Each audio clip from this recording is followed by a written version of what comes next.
Without question, Booker T. Washington was the single most well-known African American of his time and may have been the most celebrated black person in the entire world. Future educator and orator, Booker T. Washington was born a slave on a Virginia plantation on April 5, 1856.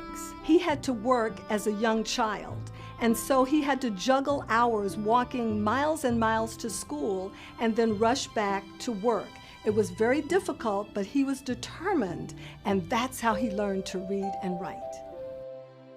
Washington was allowed to attend school while working as a servant, and in 1872, he befriended the founder of Hampton Institute, who offered him a scholarship to the school.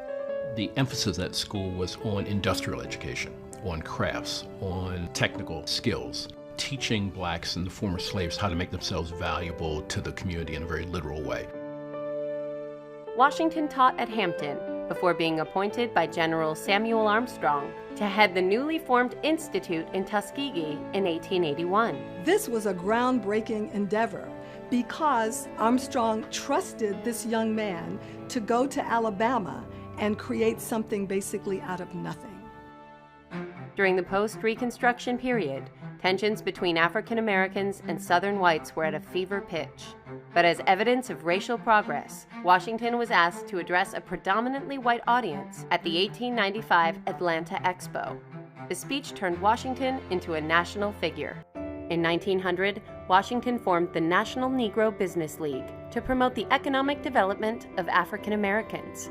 1 year later, he chronicled his life in the autobiography Up From Slavery. Booker T. Washington's autobiography was one of the most influential books published by an African American at the turn of the century. Washington remained principal of Tuskegee and wrote a total of 14 books before his death on November 14, 1915. He was buried on the campus of Tuskegee University.